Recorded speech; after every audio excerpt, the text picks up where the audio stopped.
Hello दोस्तों, आप सभी का स्वागत है हमारे चैनल में। और आज हम आपके साथ एक ऐसी फिल्म के बारे में बात करने जा रहे हैं जो एक मिस्ट्री थ्रिलर फिल्म है। फिल्म का नाम है हिप्पोपोटामस, जो 2018 में रिलीज हुई है। फिल्म की शुरुआत में हम देखते हैं कि एक घायल लड़की धीरे धीरे पूरी तरह से एक सफेद दीवार वाले कमरे में होश में आती है। जैसे ही वो अपनी आंखें खोलती है, घबरा जाती है और उठने की कोशिश करती है, लेकिन उठ नहीं पाती है। वो देखती है कि उसके पैर घायल हैं और उन पर पट्टी लगी हुई है। जैसे ही वो अपने आसपास देखती है, उसे एक लड़के की डरावनी आवाजें सुनाई देती है जो कहता है कि वो ज्यादा देर तक सोती रही। वो लड़का अपने आप को थॉमस ऑलक्रॉफ्ट के नाम से इंट्रोड्यूस करता है और कहता है कि वो यहाँ तब तक रहेगी जब तक उसे उससे प्यार नहीं हो जाता। फिर वो उसे बताता है कि उसका नाम रूबी वॉट्स है और साथ ही में उसे उसकी जिंदगी की कुछ पर्सनल इन्फॉर्मेशन भी देता है, जैसे कि वो कहाँ से है, कौन सी यूनिवर्सिटी से पढ़ती थी। वो उसे उसके पेरेंट्स के प्रोफेशन के बारे में भी बताता है और ये भी कि उसे अंधेरे से कितना डर लगता है। रूबी को ये याद नहीं है कि वो थॉमस के साथ यहाँ कैसे पहुंची, ना ही उसे अपनी किडनैपिंग के पहले की जिंदगी के बारे में ही कुछ याद है। वो रोते हुए थॉमस से पूछती है कि उसने उसके घुटनों के साथ क्या किया। तब थॉमस उसे बताता है कि उसने उसके घुटनों के जॉइंट को तोड़ दिया है ताकि वो चल ना सके। फिर वो उसे ये बताता है कि उसने उसके ब्लैक कलर के हैंडबैग को हाथ नहीं लगाया है जिसमें उसका सामान है।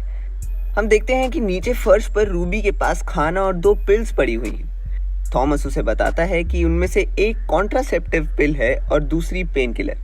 फिर वो रूबी को बताता है कि यहाँ उसका जीवन उसके साथ कैसा होगा। उसे रोज अच्छा खाना मिलेगा, वो उसे बाथरूम में जाने में मदद करेगा, उसका दिन सुबह 7 बजे शुरू होगा और 11 बजे समाप्त। और साथ में ये भी बताता है कि वो यहाँ से भाग नहीं पाएगी क्योंकि वो लोग शहर से कोसों दूर हैं। थॉमस जब बोलना बंद करता है तो रूबी उससे पूछती है कि क्या उसने उसके साथ मारपीट या जबरदस्ती की। तब वो जवाब देता है कि उसने ऐसा कुछ भी नहीं किया है। इसके बाद थॉमस रूबी को कमरे में अकेला छोड़कर चला जाता है। जैसे ही सीन खत्म होता है, हम देखते हैं कि रूबी का अपने ब्रेसलेट की ओर ध्यान जाता है जिसमें रूबी एक्स लिखा होता है। अगले दिन हम देखते हैं कि रूबी अभी भी उसी जगह पर है जहां कल थी। उसके बगल की खाली प्लेट से पता चलता है कि उसने खाना खाया है, लेकिन उसने गोलियों को नहीं छुआ। थॉमस उसकी जांच करने कमरे में आता है और जब देखता है कि रूबी ने गोलियां नहीं ली, तब वो उदास हो जाता है और उसे दवा लेने के लिए विनती करता है ताकि उसका दर्द और ना बढ़े, लेकिन रूबी उसे अनदेखा कर देती है। जैसे ही वो कमरे से बाहर जाने के लिए मुड़ता है, रूबी उससे पूछती है कि वो ये सब क्यों कर रहा है, जिसका वो कोई जवाब नहीं देता। थॉमस कमरे से बाहर निकलता है और जैसे ही दरवाजा बंद हो जाता है, सीन ब्लैंक हो जाता है और हमें रूबी के रोने की आवाजें सुनाई देती हैं। बाद में उसी दिन थॉमस फिर से रूबी से मिलने जाता है और उस बार कमरे में लाल रंग की लाइट दिखाई देती है, जिसे लगता है कि ये रात का वक्त है। थॉमस रूबी को सोते हुए देखता है और उसे फर्श पर लेटा देता है ताकि वो अच्छे से सो सके और फिर वहां से चला जाता है। अगली सुबह थॉमस रूबी के लिए नाश्ता लेकर आता है। रूबी अभी भी गहरी नींद में है, लेकिन जब थॉमस दीवार पर नॉक करता है तब वो जाग जाती है। उसके जाने के बाद रूबी के चेहरे के हाव भाव बदल जाते हैं, जिससे पता चलता है कि वो सोने का नाटक कर रही थी। फिर वो फर्श पर खिसकते हुए कमरे की दूसरी ओर रखे अपने बैग तक जाती है। वो उस बैग में रखी उसकी सारी चीजें देखती है और उसे अपना आईडी मिलता है जिसमें मिरर भी लगा होता है। वो उस आईने से अपने आप को हैरानी से देखती है।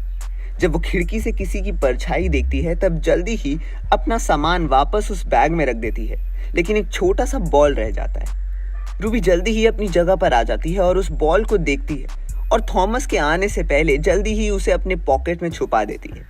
थॉमस उसके लिए खाने की एक ट्रे लाता है और उसके चेहरे को देखता है और नोटिस करता है कि वो दर्द में है और कहता है कि उसे उसको बताना चाहिए था। वो अपनी जेब से एक गोली की बोतल निकालता है। वो उसे गोली लेने के लिए कहता है, पर वो मान जाती है। वो उसे अपने हाथ से गोलियां खिलाता है और चला जाता है। बाद में हम देखते हैं कि गहरे पानी में तैरती हुई एक लड़की दिखती है और फिर पता चलता है कि ये रूबी का सपना था। वो उठने की कोशिश करती है लेकिन नहीं उठ पाती क्योंकि उसके पैरों में तेज दर्द होता है। थॉमस पहले से ही कमरे में है, रूबी के पास एक कुर्सी पर बैठा है। रूबी उससे पूछती है कि वो कौन है और उसने उसके साथ क्या किया है।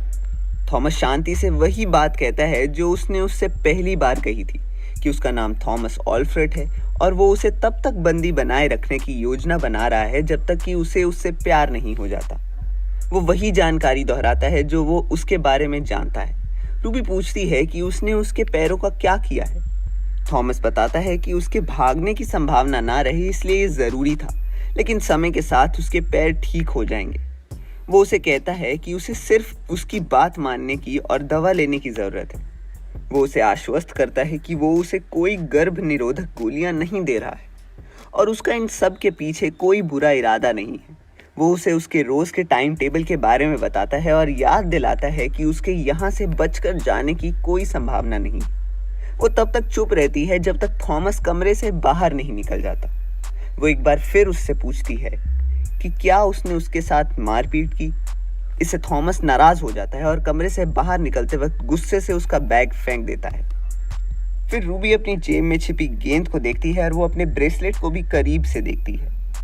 बाद में हम देखते हैं थॉमस रूबी की फिजिकल थेरेपी करता है, उसे वॉश क्लॉथ से नहलाता है और रूबी रात को उस बॉल को दीवार पर थ्रो करते हुए देखती है। अगले दिन रूबी ने देखा कि उसके सिर के पिछले हिस्से पर घाव है। वो अपने बैग के पास जाती है और मिरर निकालती है, लेकिन अपनी चोट नहीं देख पाती और तब वो उस मिरर के टुकड़े कर देती है और उस छोटे से टुकड़े को अपने घाव की ओर ले जाती है। इससे पहले कि वो कुछ देख पाती, वो थॉमस को दरवाजे के कोने से उस पर नजर रखते हुए देखती है और तब उस मिरर के टुकड़े को अपने घुटनों पर लगी पट्टी के नीचे छिपा देती है और अपनी पोजीशन में वापस आने की कोशिश करती है। लेकिन उसके ऐसा करने से पहले थॉमस आता है और उसे ड्रग्स देता है। रात होने के बाद थॉमस एक ऐसा ऑडियो प्ले करता है जिससे रूबी वहां से भागने के बारे में भी ना सोचे। फिर वो कमरे को साफ करता है और वहीं कुर्सी पर बैठ के सो जाता है। उसके फोन पर अलार्म बजते ही वो उठ जाता है और उस ऑडियो को बंद करता है और रूबी को बिठाता है। फिर हम अगले दिनों में देख सकते हैं कि थॉमस रूबी को खाना खिलाता है, उसे बाथरूम जाने में मदद करता है और रूबी रात का समय बॉल को थ्रो करने में बिताती है। एक सुबह रूबी सिंक के पाइप में कुछ छेड़छाड़ करती दिखाती है। जब थॉमस नाश्ता लेकर आता है और उस गंदगी को देखता है तब वो उससे परेशान नहीं होता और फिर इन्वेस्टिगेशन करता है कि उसने क्या किया। तब रूबी उससे कहती है कि क्या वो उससे एक सवाल पूछ सकती है और जब वो हाँ कहता है तब उससे पूछती है कि अगर उसे कभी भी उससे प्यार नहीं होता तो क्या वो हमेशा उसे ऐसे ही बंद करेगा। थॉमस ने उसके पैरों के साथ जो किया उसका वो मजाक उड़ाती है। थॉमस उससे पूछता है कि वो उसे क्या दे सकता है, जिससे रूबी कंफ्यूज हो जाती है। थॉमस का कहना है कि वो स्पष्ट रूप से बेहतर महसूस कर रही है और इसी वजह से अपनी सिचुएशन का मजाक भी उड़ा रही है। थॉमस कहता है कि वो बोर हो रही होगी और उसका वक्त आसानी से निकल सके, इसलिए वो उसके लिए कुछ लेकर आने का ऑफर करता है। रूबी थोड़ा सोचती है और फिर उससे पूछती है कि क्या वो उसके लिए एक तकिया, कंबल और समय बिताने के लिए एक बुक लेकर आ सकता है। थॉमस मान जाता है और फिर उससे दीवार पर लगे 2 पेंटिंग्स के बारे में पूछता है। एक कुर्सी की है, दूसरी एक ब्रेन की जो पेंसिल से बनाई गई है। वो कहता है कि वो सुंदर है।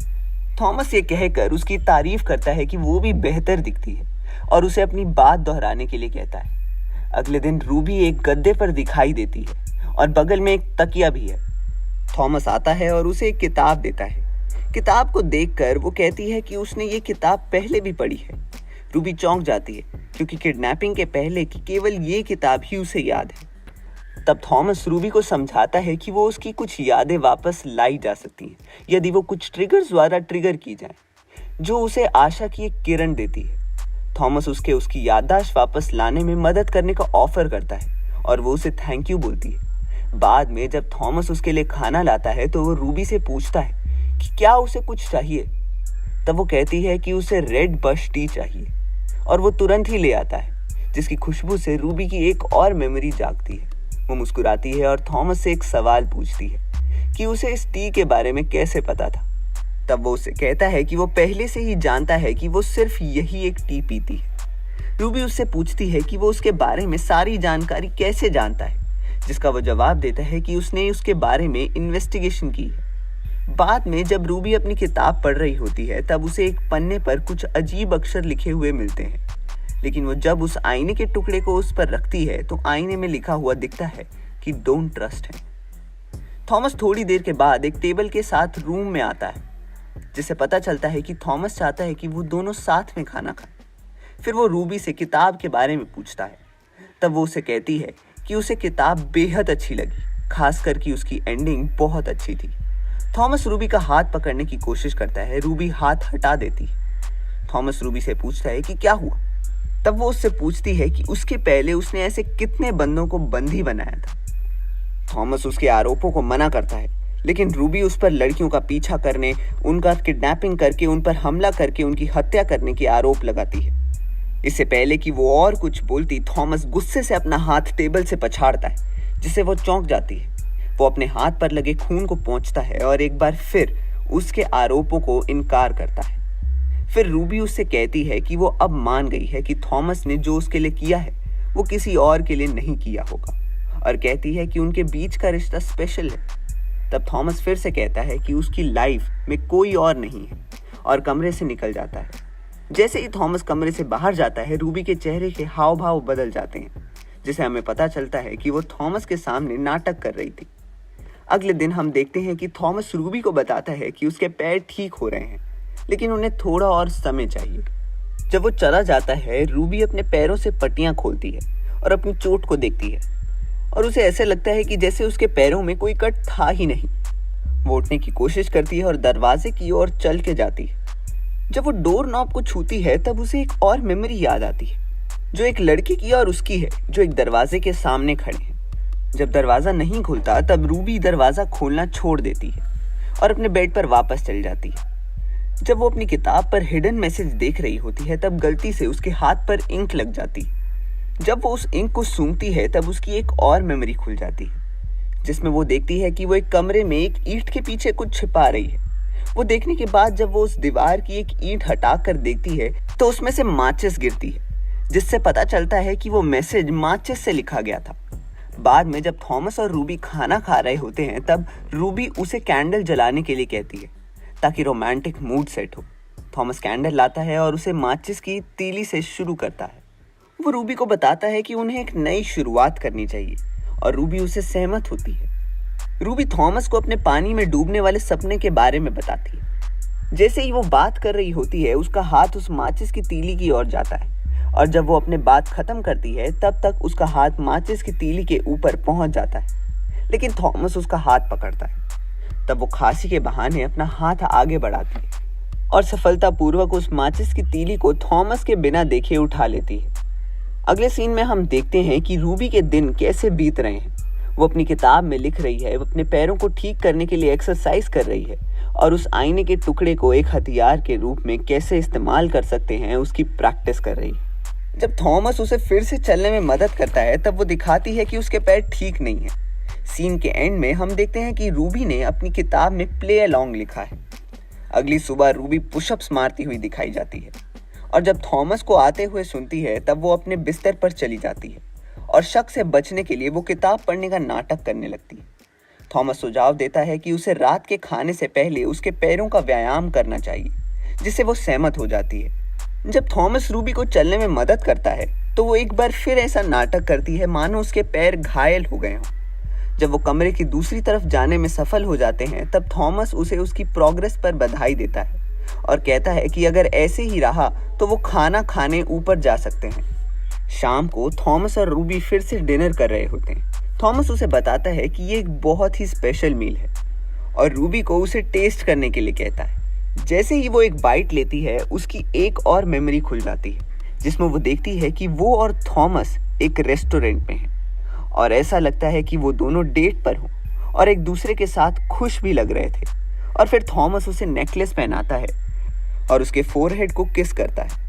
ये सब याद करने के बाद रूबी को सदमा लगता है, और वो थॉमस से पूछती है कि क्या वो दोनों पहले से ही एक साथ थे। तब थॉमस अपना सिर हिलाता है और उसे बताता है कि उस मेमोरी में वो अपनी एनिवर्सरी के डिनर पर थे। तब रूबी की आंखों में आंसू आ जाते हैं। रात को रूबी अपने दांत ब्रश करती दिखाई देती है। जब उसने थॉमस द्वारा दीवार पर लगाए गए 2 चित्रों की प्रशंसा की, तो उसने देखा कि चित्र के एक कोने पर रॉ लिखा हुआ था। सुबह रूबी अपने कमरे की एक छोटी सी खिड़की से किसी को नाव में जाते हुए देखती है। बाद में वो और थॉमस उसकी किताब पर चर्चा कर रहे होते हैं। थॉमस बताता है कि रूबी अपनी बुक से कितनी इनसेपरेबल थी। वो एक साथ उनकी यादों को याद करने लगते हैं। जैसे ही वो अपनी कहानी सुनाता है, हम रूबी को क्रेयॉन्स के साथ ड्राइंग्स बनाते हुए देख सकते हैं। फिर थॉमस अपने बेड पर सो रहा होता है। तब रूबी चुपचाप दरवाजे तक जाती है और इससे पहले कि वो दरवाज़ा खोलती, वो थॉमस को बोलते हुए सुनती है कि बाहर ठंड है, इसलिए उसे कोट की ज़रूरत पड़ सकती है। लेकिन जैसे ही थॉमस जागने लगता है तब वो दरवाज़ा खोलने के बजाय बॉल उठाने लगती है। सीन के एंड में रूबी कहती है कि उसे नींद आ रही है। अगले सीन में हम रूबी को बेड पर सोते हुए देखते हैं, जिसे थॉमस ब्लैंकेट उड़ा रहा होता है और इससे रूबी और थॉमस की एक साथ बेड पर होने की एक मेमोरी ट्रिगर होती है। अगले दिन दोनों डांस करते हैं और उससे उसकी एक और मेमोरी ट्रिगर होती है, जिसमें वो और थॉमस एक पार्टी में होते हैं, जहां थॉमस उससे अपने प्यार का इजहार करता हुआ दिखाई देता है। इस मेमोरी के बाद रूबी थॉमस को बताती है कि अब उसे पूरा भरोसा हो गया है कि वो दोनों एक साथ ही थे। बाद में थॉमस उसे बता रहा होता है कि पूरे कमरे की इलेक्ट्रिसिटी वो एक रिमोट से कैसे कंट्रोल करता है। वो कुछ म्यूजिक प्ले करता है और रूबी डांस करना शुरू करती है। फिर दोनों बातें करते हैं, हंसते हैं और किस करने लगते हैं। लेकिन फिर रूबी रोना शुरू कर देती है और उससे पूछती है कि जब वो एक साथ थे तो इस सिचुएशन में कैसे पहुंचे।